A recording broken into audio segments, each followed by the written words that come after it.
My name is David Favor. I'm a professor of law at Michigan State University, and I've specialized in animal law, animal rights for over 35 years, and must say I'm very enheartened by the conversations we've been having here. I've been given permission to make a 30-second point, and that is that what is the role of law in all of this? And I think the role of law is almost non-existent for the people in this room because you are seeking out best practices. But I do want to remind you of those other people that are not seeking out best practices and in fact are carrying out very poor practices. And so we think that the law is one of the important tools for trying to either persuade those poor practitioners into moving up the scale or going away, one of the two. And this isn't the conference to deal with that, but I'd just like to sort of put there as an asterisk. We have another one of our keynote speakers now, Professor Carl Safina. He is distinguished among a group of very distinguished people here. A lifetime of work seeking to preserve the environment and the wildlife therein. He started his career with an ocean focus, but he seems to have also moved now to consider land animals as well, and we got him away from the Atlantic Ocean anyways. His work has been so acknowledged as important that he has the 3 key fellows that anybody in academia would, of course, would dream about: a MacArthur Fellow, a Pew Fellow, and a Guggenheim Fellow. That is truly amazing for one person to have received all 3 of those. He has any number of books. Amazon is happy to help provide you with that. His most recent one is Beyond Words, and I think he's trying to look into the minds of animals so that we may better understand them and in turn provide better welfare for them. Please welcome him to his speech here. Thank you. Thank you very much. According to my watch, we have now 5 minutes for questions. So I'm going to have to, yeah. Okay, so I gave a talk the other night based on my book, Beyond Words, What Animals Think and Feel, my most recent book. But I think after listening to a lot of the talks, everybody here knows or has very deep feelings and beliefs about what animals think and or feel. So I decided to create an entirely new talk. And I have not rehearsed it, and since my time is over, I don't know what we're going to exactly do here, but we're going to run through it. So the talk is where are zoos going, basically. And once I turn the clicker on, I really need the clicker because I'm right here. This is an outsider's perspective. I want you to know that I consider myself an outsider here because my bio is that I'm an animal lover. From the time I was a small child, I became a working ecologist. Then I became an ocean policy reformer. And then I started writing books. I have never worked at a zoo, and I have never worked for a humane group. So to a certain extent, my comments may strike you as naive or odd, or they may be the great insight of somebody who can see from the outside in. I hope it's more the latter. For the purposes of this talk, I want to acknowledge that animals is a lot of things, including humans, but when we're talking about animals, what I'm talking about is what we're talking about, mostly zoo-type animals. And zoos, I have a pretty long memory at this point about what zoos looked like. I was born in Brooklyn, New York. I was a city kid until I was 10 years old, and my zoo was, and kind of still is, the Bronx Zoo. There are things at the Bronx Zoo that I don't remember, and there are things that I do remember. The Bronx Zoo once exhibited a man. I don't remember that. It's kind of important to know, I think, that this man committed suicide. I do remember the Lion House, the Big Cat House, as looking like this, a concrete jail. The Ape House was the same. And I remember in the Ape House, they actually had a tiny, tiny little exhibit this big that said the most dangerous animal in the world. And it had these big bars on it. And when you looked in, there was a mirror. That might seem funny, but I actually never forgot that. The Bronx Zoo has made a big transition from being the New York Zoological Society to the Wildlife Conservation Society. and really, I would say, walking the talk on active engagement in conservation and very public engagement in conservation. There's a good reason for this. This is a juvenile male elephant, adolescent male elephant in Samburu Reserve in Kenya a couple of years ago, and his name was Philo, and this is him 4 days later. When we talk about whether animals can feel certain things, we sometimes ponder whether they can feel empathy and grief. Humans certainly feel grief, and humans are the generators of an unbelievable amount of grief. When I was, in Roman times, elephants in Africa existed from the Mediterranean to the Cape of Good Hope. But when I was a young man, my first trip to Africa was at a time when there were still elephants in huge contiguous swaths of habitat in Central and East Africa, and now they are in tiny little disconnected shards that are shrinking. This is the geography of the world's greatest land animal being driven to extinction. I mean, we hope we stop it, but it's the geography of us driving them to extinction so that we can carve their teeth. The human treatment of other species culminates mostly in the form of the world economy as we know it, with a vast, vast swarm of human beings. A statement was made yesterday by Dan Ash about whether we all exist, the whole planet exists for humans or not.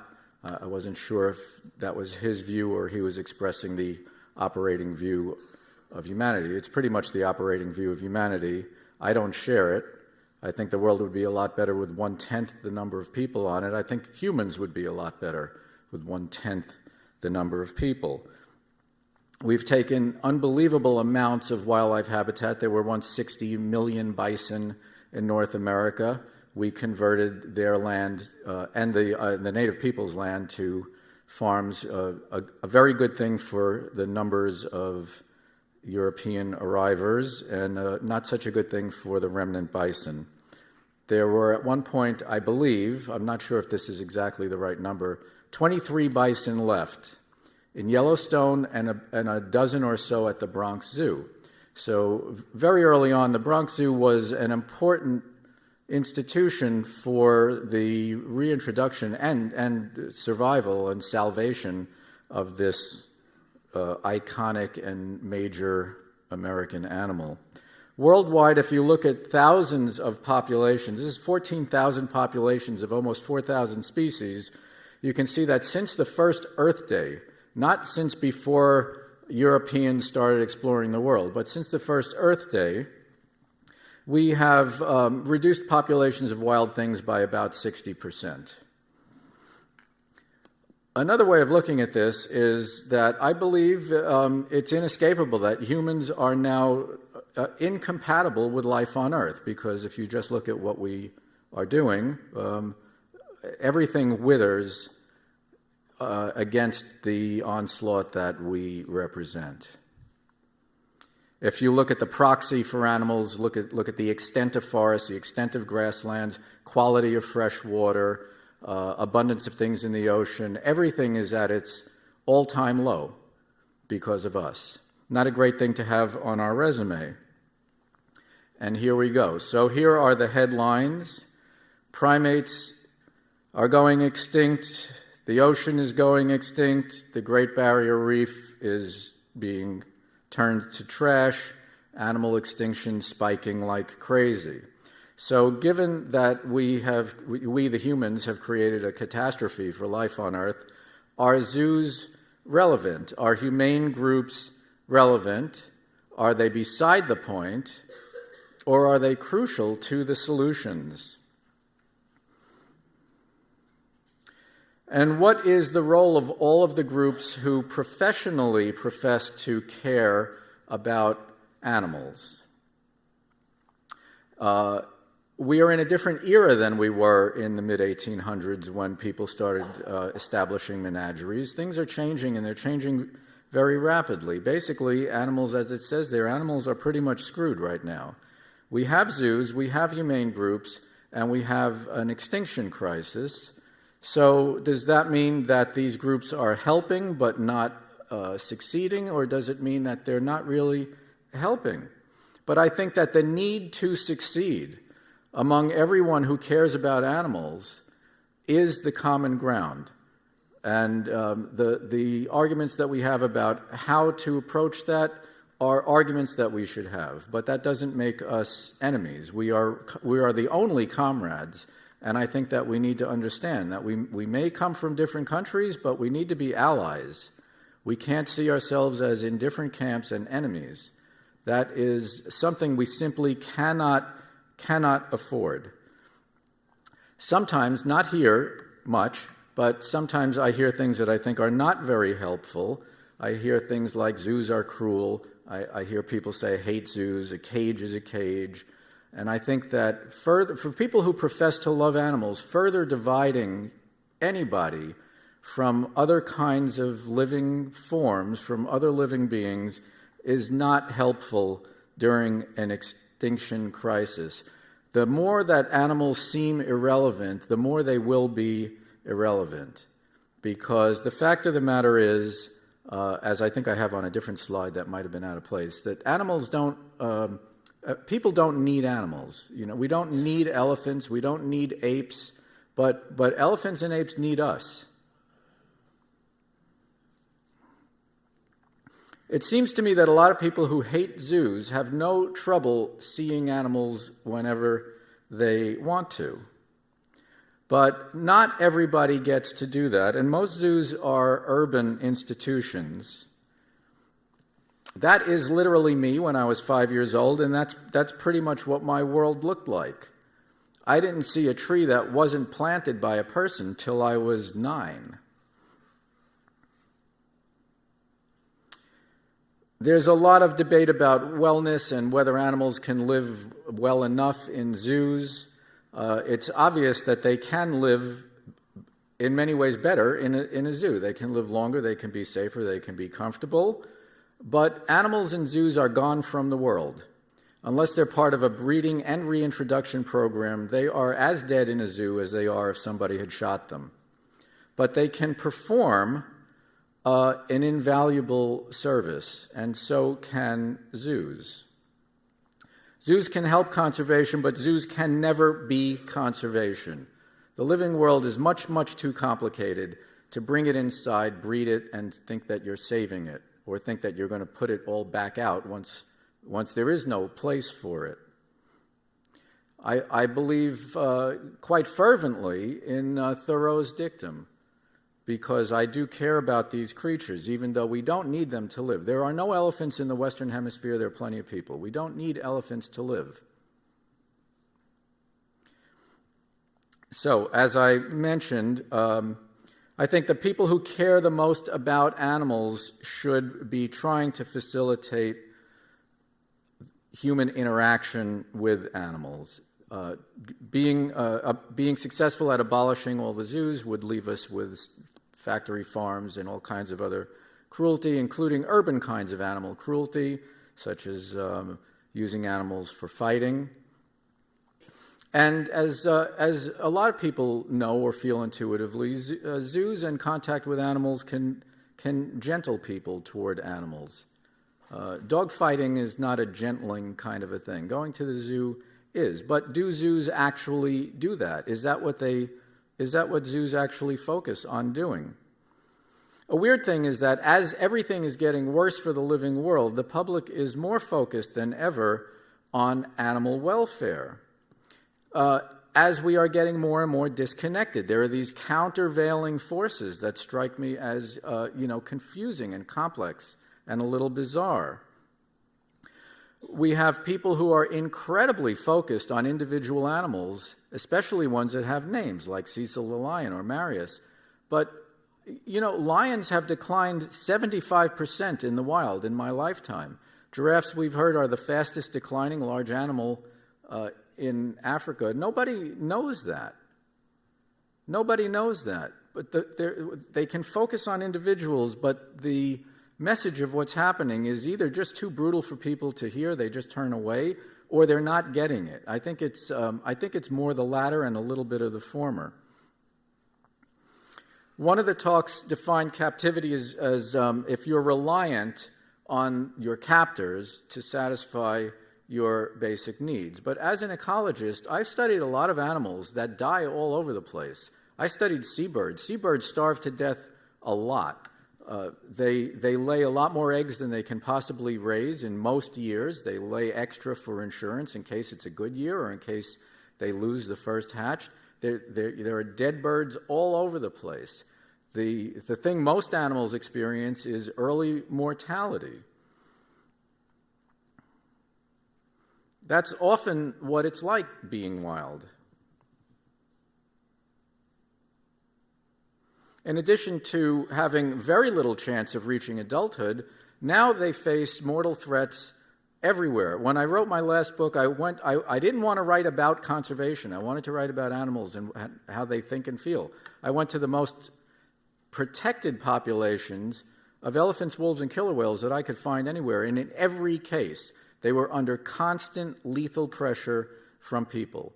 They were getting shot, or they were being starved or poisoned to death in the case of the killer whales. Not enough food, all the babies are dying because they're too toxified. They're listed as endangered, they're the most protected. In the real living world, nothing and nobody cares about well-being. And yet, very oddly, the miracle of life on Earth is that well-being happens. There are survivors who survive very well and live in some cases for decades.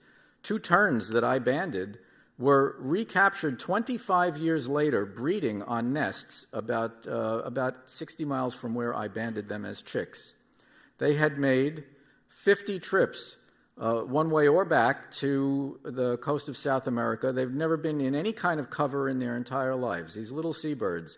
And yet they managed somehow, among all those dead chicks and all those storms and all the food scarcity, they managed to survive. Okay, this is the slide that's out of place. I mentioned this already.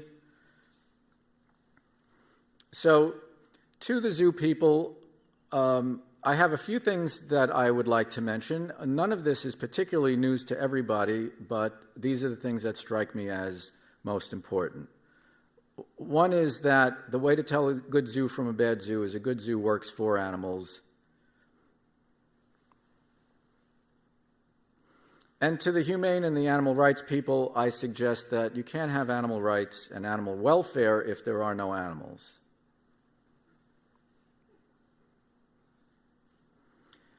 This is my nightmare. My nightmare is I wake up and the only thing left living in the world is people. But almost everybody lives this life.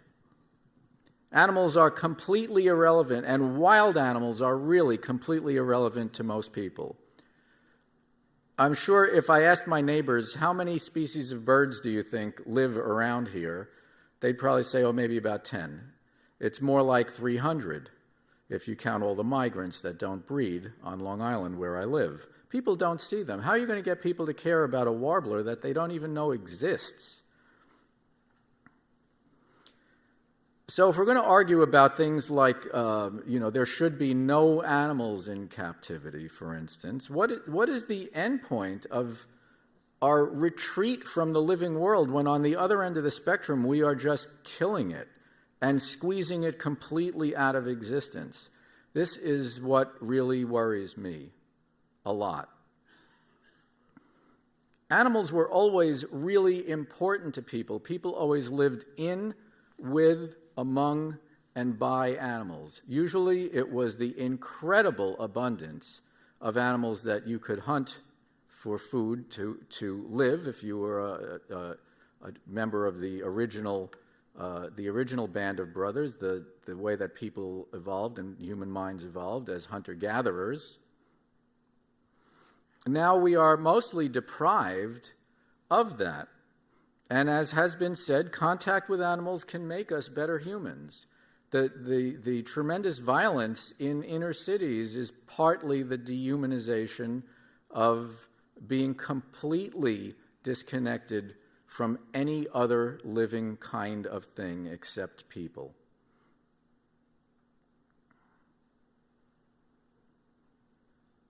I don't know what I would do if I couldn't do this. And I don't know if contact with animals isn't a necessary training ground for professionals who want to help animals. That's me when I was 15. I still exploit animals for their extraordinary editing abilities.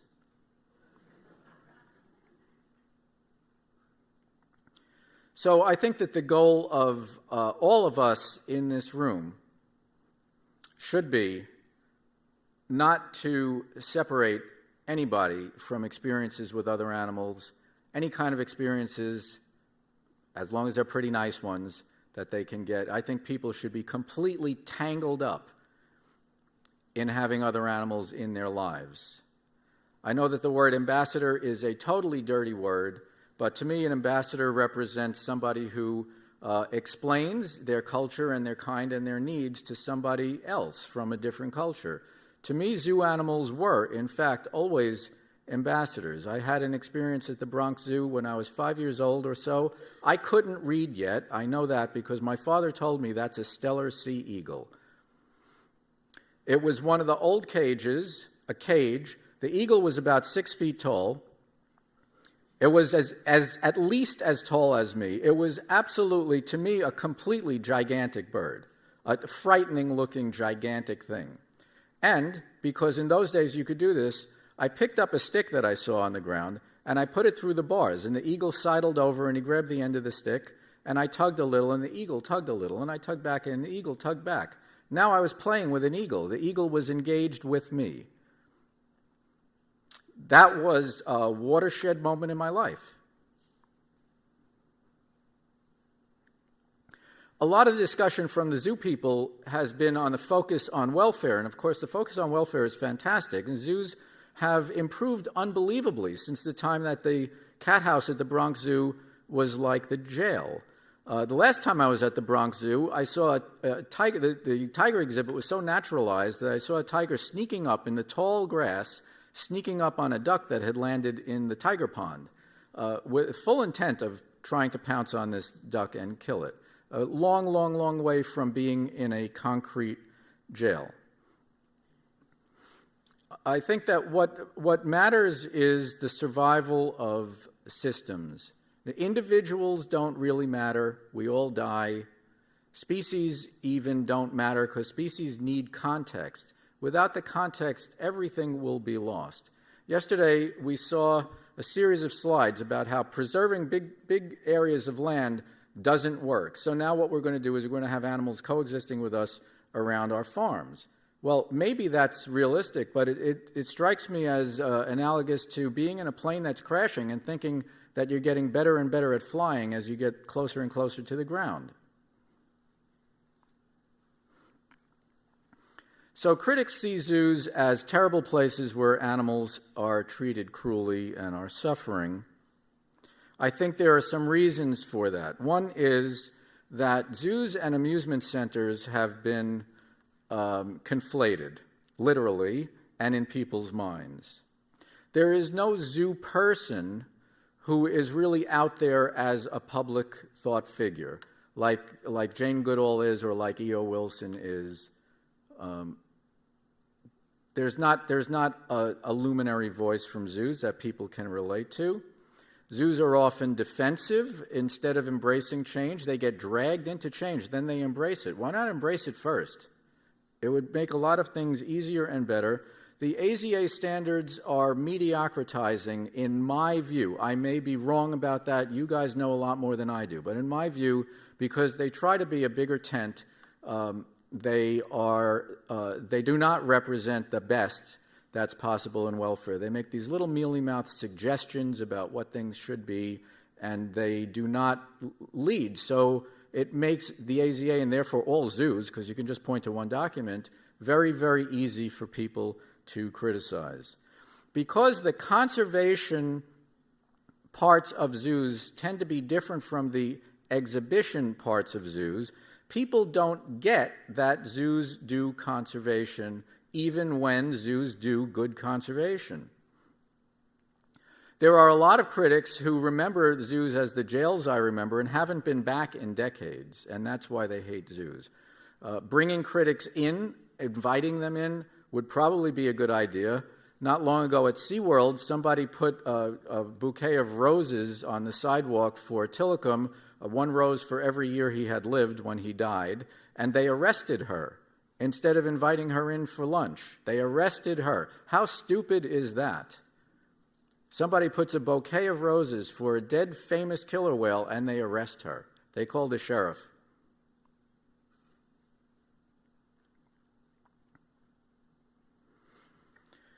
The other thing is that zoos have tried to focus a lot on education. And in my totally anecdotal view, people don't go to zoos to be educated. This is the other end of why it's hard.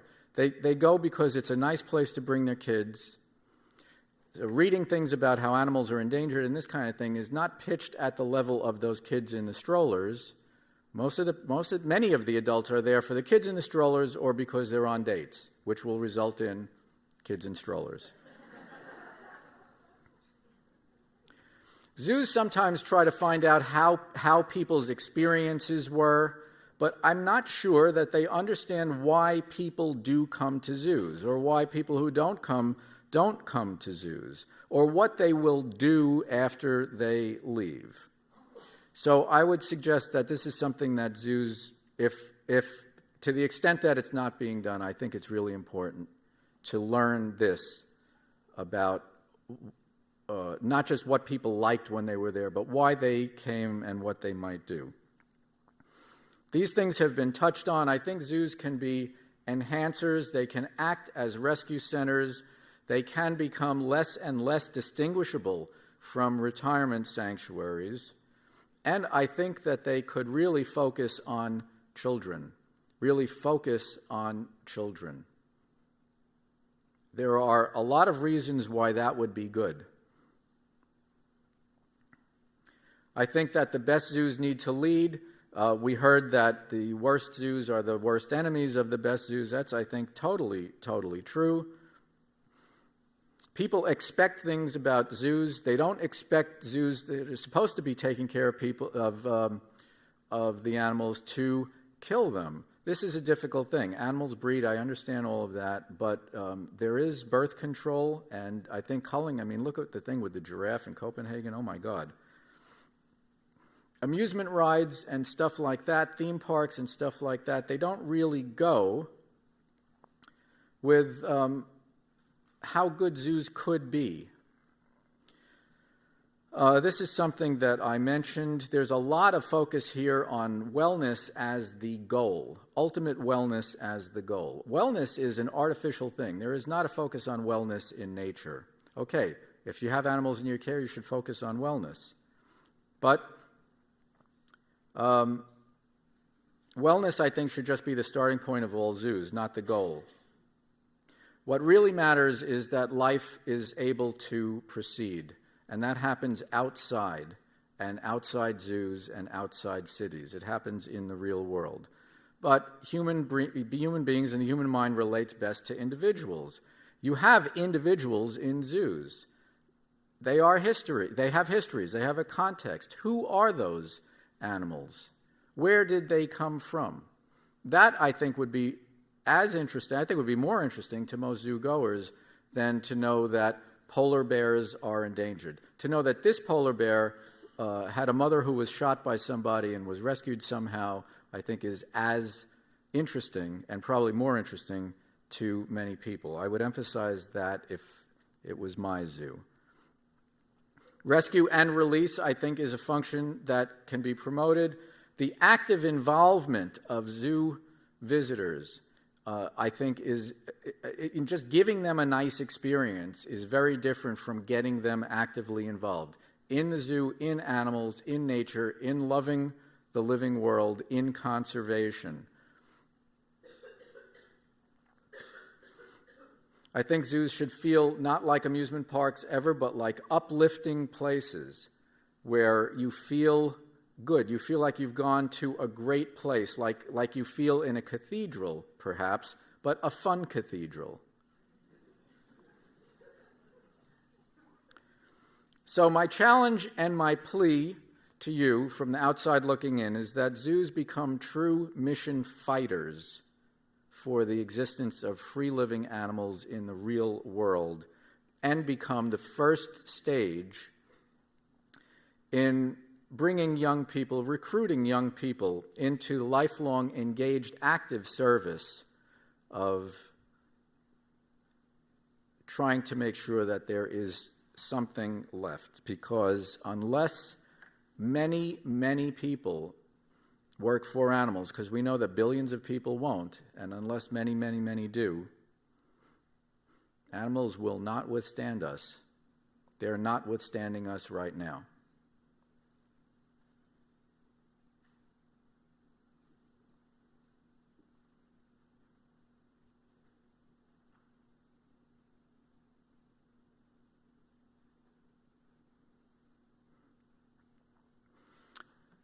I do have a book to plug, and instead of doing this talk, I can just tell you, you can go see the talk about the book at TED.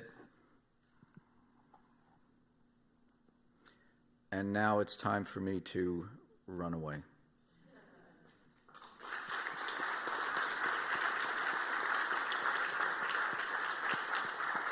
Thank you very much.